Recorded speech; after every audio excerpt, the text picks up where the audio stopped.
Hey guys, how's it going? Rubik's Master here, and today we are going to be playing a different game called Empires and Allies. This was suggested to me a little while ago, and I've been playing it for about a week, and I'm really enjoying it. So I'm just going to be doing a real brief review, and I'm going to do a couple attacks. I'm not going to do an in-depth thing because that could take me upwards of 30 minutes, because, I mean, it's a decent-sized game. So, on the cover, it looks like War Commander Rogue Assault, but when you actually get in and start doing upgrades and playing it, it is more similar to Clash of Clans. You don't have direct control over your units, but we'll get to that. You do have build times, so here I'm going to start an upgrade now. You can see it takes 10 minutes. I'm still low level with low level structures, so build times aren't that big of an issue yet, but I am okay with build times. I feel like when a game uses build times, they, in general, try and make their money by coining upgrades instead of like War Commander does, where they try and hide things behind a paywall. Or not hide things behind a paywall, but, make it just so convenient to pay for things. Okay, so we're going to be attacking a base here. We do have, similar to Clash of Clans, it's more like a campfire scenario. You have, right now I have 3 pads, and each pad can hold one type of unit. You can upgrade the pad to increase that pad's capacity. So, my infantry units right now can hold 10 soldiers each, and my platform that I have my strikers on can hold 3 strikers. So there is the rock, paper, scissors thing, like vehicles beat infantry, infantry beat drones, blah, blah, blah, blah, blah. For low levels, for defenses, you have 2 defense turrets, or defense towers like this, guard towers. And then you have a dome defense, which could hold one of 3 turrets, but at low levels, it's going to be a machine turret. And you can have 2 groups of roving infantry, just like this. So, without any further ado, let's jump into this, because I'll just do 2 different attacks so you can kind of see how it goes.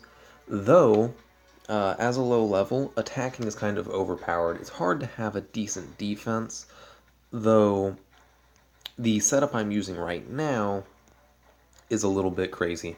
Okay, so the attack doesn't start for another 20 seconds, so I'll run through this. You can see on my bottom left, I can click on my units and deploy them anywhere that is striped green. On the right side, you'll see there's a little silver eagle symbol with 3 by it. You start with 3, so you can use an airstrike. And as you destroy buildings, you get more, but each time you use an airstrike, it gets more expensive. So, just as kind of an example, we're just going to use an airstrike right there to start out, to destroy it so we don't even have to worry about it. Then we're going to call in our troops. Here we go. Okay, like I said, you can't control your units, so it can get a little bit hairy with what's going on. I haven't really been able to tell what's prioritized or what's not prioritized. So, we're going to drop a spotting flare, which means that my units will prioritize that. As soon as I drop a spotting flare on a structure, all my units attack that structure. If I drop a spotting flare on an area, my troops just move to that area. So if you're trying to reposition, it works out, and they are pretty cheap. They're one at a time, so you can micromanage a little bit and have your units circle a base. But that is pretty much that. Yeah, as you can see, there we go. So the first one only cost 3, but the second one cost me 13, the next one cost 23, so I guess they increase by 10 points every time. And most structures only give you 2 points towards it. Alright, so casualties. Here's something else a little different. So, unlike War Commander, where you repair all your units, or Clash of Clans, where you just lose all the units you use in combat, you only lose the units that die. So we're going to return to base, and we're going to check these guys out. So, yeah, you can see on my little pads over here, 2 of them have train, because I lost half a platoon of these bad boys, so I can just add my missing units. Same over here, where I'm missing one of my strikers, I believe they are. And I got that. So I also completed a challenge, so let's claim that reward. And see what our next mission is going to be. There is, of course, lots of free gold to be had early on. Though these are giving me supplies Alright, there we go. Your resources are your supplies and oil. Your supplies is the exact same as gold and elixir for Clash of Clans, and they're used for the same purposes. Got my attack log. I was attacked a couple times. Got defeated. Alright, so real quick, let's look at the units, because the units are something else that's kind of interesting, the available units. Right now, these are all the units that are available for attacking.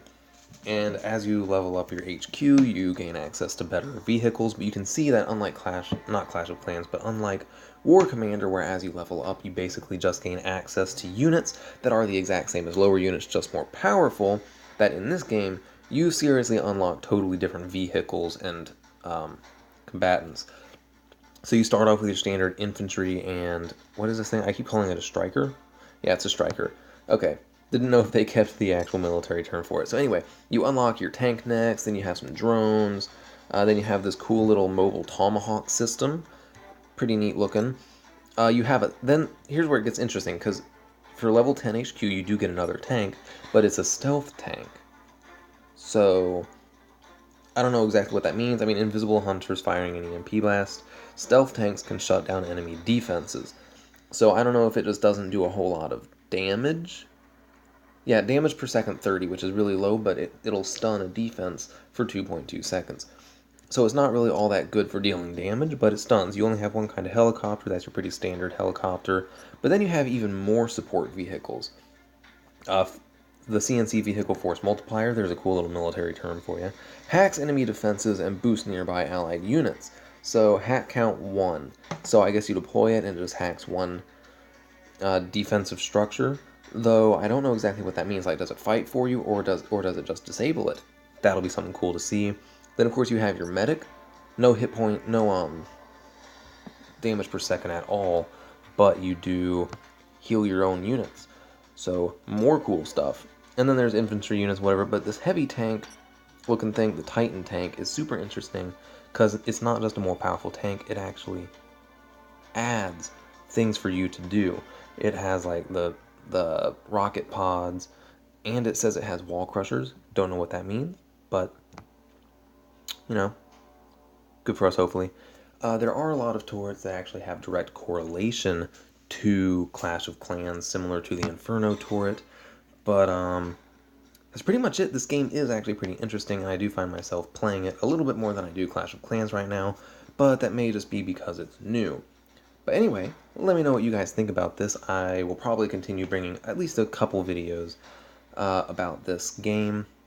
Oh, final little fact. It is by Zynga, so it's not by some weird one-off company. Zynga does make a lot of games, and it is from 2017, so this did come out after War Commander.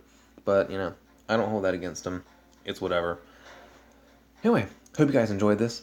And until next time, y'all have an awesome day.